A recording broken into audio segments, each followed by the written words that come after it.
Isipin mong mabuhay na hindi mo alam kung ano ang pakiramdam ng ulan, ni hindi mo alam kung ano ang amoy ng hangin sa labas. Hindi mo pa kailanman nasilayan ang pagsikat ng araw o ang liwanag ng buwan. Wala kang ideya kung ano talaga ang itsura ng totoong mundo. Dahil sa buong buhay mo, isang basement lang ang naging buong mundo mo. Sa isang tahimik na bayan sa Austria, may isang babaeng ikinulong ng isang taong pinakamalapit sa kanya. Sa ilalim mismo ng isang ordinaryong bahay, sa loob ng 24 na taon, at habang nagpapatuloy ang normal na buhay sa ibabaw, abala ang mga tao sa pagpasok sa trabaho, nakikipagkwentuhan sa mga kapitbahay, naglalaro ang mga bata sa labas, at nagsasalo-salo ang mga pamilya sa hapagkainan. May isang impyerno na literal na nakabaon sa ilalim ng lupa. At doon nagsimula ang isa sa pinaka-nakakakilabot at pinaka-nakakagulat na kaso sa modern history. Pero paano nagawang itago ng isang ordinaryong bahay ang isang lihim sa loob ng halos isang kapat ng siglo? At paano din na walang sino man ang nakapansin? Kung handa na kayo, samahan niyo akong silipin ang mga kwentong nakatago sa dilim, sa kasaysayan, sa misteryo. Ito ang Hiwaga at Esoterika. Noong April 2008, isang ospital sa Austria ang nakatanggap ng isang pasyenteng halos walang makilalang pagkakakilanlan. Isa siyang 19 na taong gulang babae at ang pangalan niya, Kirsten. Wala siyang school records at halos walang medical history. At ang mas nakakapagtaka, walang sino man ang makapagsabi kung sino talaga yung nanay niya. Habang lumalala ang kondisyon ni Kirsten, nagsimulang magtanong ang mga doktor, sino ba siya? Saan siya nanggaling? At bakit tila wala siyang mga records at buhay sa labas ng bahay? Nang hindi na mahanap ang kanyang ina, naglabas ng public appeal ang mga autoridad. Simple lang ang kanilang panawagan. Kung sino man ang nanay ni Kirsten, lumapit na sana sa ospital. Wala pa silang alam noon na ang simpleng panawagang iyon ang magiging simula ng pagbagsak ng isang kasinungalingang tumagal ng 24 years. Pagkalipas ng ilang araw, isang babae ang dumating sa ospital. Tahimik, halos hindi makatingin sa mga tao, hindi sanay sa maliwanag na ilaw. At bawat galaw niya, parang may halong takot. Ang pangalan niya, Elizabeth. Nang ilayo siya ng mga polis para makausap ng pribado, doon nagsimulang mabuo ang kwento na para bang panaginip, hindi siya nagtago, hindi siya kusang umalis, at hindi rin siya nawawala. Sa loob ng 24 years, nakakulong pala siya. Sa ilalim mismo ng bahay na kinalakihan niya. Isang ordinaryong bahay, isang ordinaryong pamilya, isang ordinaryong komunidad. At gayunpaman, walang kahit isang kapitbahay ang nakapansin. Paano naging posible yon? Paano nakagawa ng isang lihim na kulungan sa ilalim mismo ng bahay nila? Nang hindi man lang naghihinala ang mga taong araw-araw itong nadadaanan. At higit sa lahat, sino ang taong may kakayahang mamuhay na parang walang nangyari habang may isa pang mundong unti-unting nabubuhay sa ilalim ng kanyang mga paa? Sa paghahanap ng sagot, kailangan muna nating bumalik 24 years bago natagpuan si Elizabeth. Doon unang nagsimulang mabuo ang lihim na hindi dapat umabot ng isang henerasyon. Para maintindihan natin kung paano nangyari itong lahat, kailangan muna nating bumalik sa taong 1984 sa bayan ng Amstetten, Austria. Kilala ang pamilyang Fritzl bilang isang ordinaryong pamilya. May sariling bahay, may hanap buhay, at sa paningin ng maraming kapitbahay, wala silang pinagkaiba sa iba. Ngunit gaya ng maraming kaso, ang nakikita ng mga tao sa labas ay hindi laging sumasalamin sa nangyayari sa loob ng bahay. Si Elizabeth, ang pang-apat sa 7 magkakapatid. Unti-unti nang napapansin ng mga nakakakilala ng pamilya na mahigpit yung ama nila. matindi ang kanyang kontrol at gusto niyang siya ang laging nasusunod.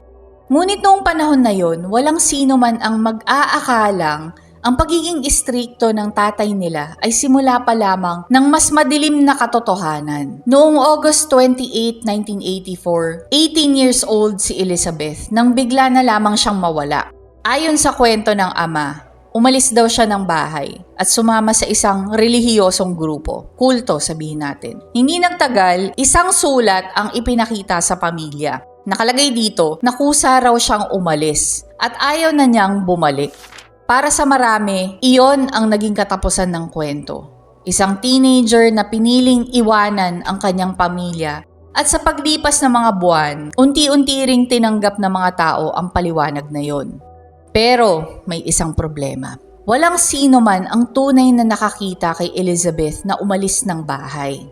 Habang naniniwala ang lahat na nagsimula na siya ng bagong buhay, may isa palang lihim na nagsisimula pa lamang mabuo. Isang lihim na hindi itinayo sa malayong kagubatan. Hindi rin sa isang abandonadong gusali, kundi sa ilalim mismo ng tahanang araw-araw nilang inuuwian. At paano nagawang magtayo ng isang tagong espasyo nang hindi man lang naghinala ang mga taong nakatira sa iisang bahay? Sa susunod nating bahagi, bubuksan natin ang pinto patungo sa mundong halos 24 years na walang sino man ang nakakita. Sa ibabaw, isa lamang tong ordinaryong bahay. May mga bintanang tinatamaan ng sikat ng araw, may garden, may garahe. At may mga kapitbahay na araw-araw itong nadadaanan. Pero sa ilalim nito, may isa pa palang mundo. Isang mundong sinadyang hindi matagpuan, kahit nino man. Bago pa man mawala si Elizabeth, unti-unti nang naghahanda ang kanyang tatay. Sa loob ng ilang taon, nagpagawa siya ng isang tagong bahagi ng basement. Hindi ito simpleng storage room, isa itong espasyong sadyang idinisenyo para hindi matagpuan ng kahit sino. Ang pasukan nito ay nakatago sa likod ng mabibigat na pinto at konkretong pader. May mga mekanismo na hindi basta-bastang mabubuksan. At kapag isinara, halos wala nang palatandaang may ibang silid pa sa likod nito. Hindi ito itinayo sa loob lamang ng isang gabi. Isa itong planong pinag-isipan, pinaglaanan ng oras, at higit sa lahat, pinaghandaan. Nang tuluyang mawala si Elizabeth noong 1984, doon nagsimulang magsara ang pintong iyon. At sa loob na mahabang panahon, iyon na lamang ang mundong kanyang makikita.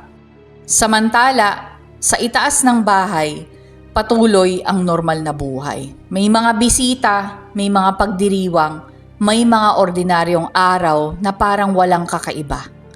Isang bahay, dalawang magkaibang realidad. At ang mas nakakabigla dito, magkalayo lamang ng ilang metro. Habang lumilipas sa mga taon, lalo pang naging komplikado ang kasinungalingan. May mga batang biglang lumilitaw sa bahay. May mga liham na tila ipinadala ni Elizabeth. At bawat isa sa mga ito ay lalong nagpapatibay sa kwentong gustong paniwalaan ng lahat. Pero kung hindi talaga umalis si Elizabeth, sino ang sumulat ng mga liham? At bakit tila walang nakapansin na may mga detalyeng hindi nagtutugma? Sa susunod nating bahagi, sisimulan nating buuin ang kasinungalingan tumagal ng 24 na taon at paano nito nalinlang ang sariling pamilya, ang mga kapitbahay at maging ang mga awtoridad. Habang lumilipas ang mga taon, unti-unting nabuo ang isang kwento. Isang kwentong sapat para paniwalaan ng halos lahat matapos mawala si Elizabeth. May mga sulat na bigla na lamang dumarating sa bahay at ayon sa mga liham, pinili raw niyang umalis at ayaw niyang matagpuan. May pagkakataon ding nakasaad sa mga ito na may mga anak na siyang hindi kayang alagaan. Makalipas ang ilang panahon, isa-isang may mga sanggol na iniiwan sa harap ng bahay. Kasama ang mga liham na nagsasabing si Elizabeth ang kanilang ina. At dahil tila tugma ang lahat, unti-unti ring tinanggap ng mga otoridad ang paliwanag. Inalagaan ng pamilya Fritzl ang ilan sa mga batang iyon. Lumaki silang naniniwalang iyon na ang kanilang tahanan. At para sa mga kapitbahay, tila isa lamang itong pamilyang nagmalasakit sa mga apo na iniwan ng sariling ina. Ngunit hindi lahat ng mga bata ay lumaki sa ibabaw ng bahay. May mga batang hindi kailanman nakita ng mga kapitbahay. Hindi kailanman nakapaglaro sa park. Hindi kailanman nakapasok sa paaralan. At hindi kailanman nakakita ng sinag ng araw at ng kalangitan. Habang ang mundo sa taas patuloy na umiikot, may isa pa palang mundong nananatiling nakatigil. Isang mundong sinusukat ang oras, hindi sa pagsikat at paglubog ng araw, kundi sa pagbukas at pagsara ng isang pinto. Sa paglipas ng 24 na taon, lalong naging komplikado ang kasinungalingan. Mas marami ang kailangang itago, mas marami ang kailangang ipaliwanag. At gaya ng maraming malalaking panlilinlang, hindi ito bumagsak dahil may nakahula. Bumagsak ito dahil may isang pangyayaring hindi na kayang kontrolin. Isang emergency, isang ospital, at isang pasyenteng ang buhay ay nakasalalay na sa bawat segundo. Sa sandaling iyon, unang nagsimulang mabasag ang mundong maingat na binuo sa loob ng 24 na taon. Pero ano ba talaga ang nangyari? At bakit ang pagkakasakit ng isang dalagang halos walang nakakakilala ang naging susi para mabunyag ang isa sa pinakamadilim na lihim sa modern history? Iyan ang susunod nating aalamin. Noong April 2008, kritikal na ang kalagayan ni Kirsten. Hindi na sapat ang mga paliwanag. Kailangan na ng mga doktor ang kanyang medical history. At higit sa lahat, ang kanyang ina. Dahil sa public appeal ng hospital, wala nang ibang pagpipilian ang taong nasa likod ng lahat ng ito. Makalipas ang ilang araw, lumabas si Elizabeth. Sa unang pagkakataon matapos ang 24 years, hindi bilang isang nawawalang tao, kundi bilang isang nakaligtas.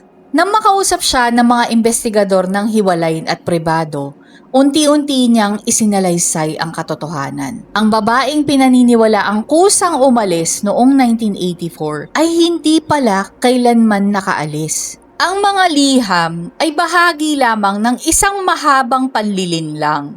At ang taong pinaniniwalaan ng marami bilang isang ordinaryong ama ay siyang may kontrol ng lahat. Sa gabing iyon, tinungo ng mga polis ang bahay sa Amstetten. At sa likod ng isang tagong pasukan, natagpuan nila ang mundong wala ni isa mang kapitbahay ang nakakita sa loob ng halos isang kapat na siglo. Isang lihim na ilang metro lamang ang layo mula sa isang normal na sala. Noong 2009, humarap sa korte si Joseph Fritzl. Inamin niya ang karamihan sa mga kasong isinampalaban sa kanya. Kabilang dito ang unlawful imprisonment, coercion, enslavement at iba pang mga mabibigat na krimen. Hinatulan siya ng habang buhay na pagkakakulong sa isang secure psychiatric facility sa Austria. Samantala, si Elizabeth at ang kanyang mga anak ay binigyan ng bagong pagkakakilanlan at proteksyon upang makapagsimula ng panibagong buhay, malayo sa mata ng publiko. Sa tuwing pinag-uusapan ng kasong ito, madalas nating itanong, paano ito nangyari?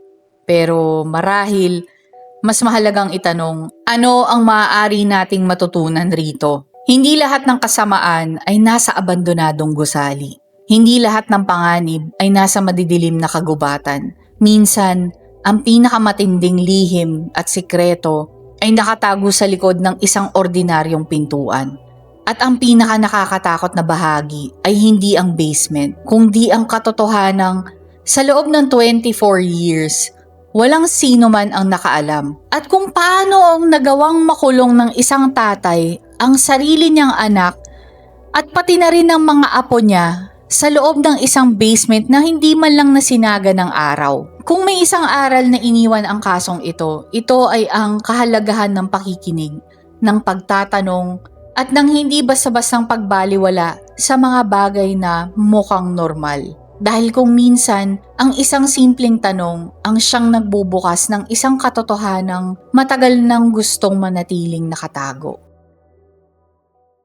Kung nagustuhan mo ang video na ito at gusto mo pang makarinig ng mga mysteries at mga kwentong tila ninimot na ng panahon, alam nyo na kung saan ako hahanapin. Huwag kalimutang i-like ang video kung nagustuhan ninyo ito, mag-subscribe at i-click ang notification bell para hindi nyo ma-miss ang mga susunod nating kwento. Bye for now!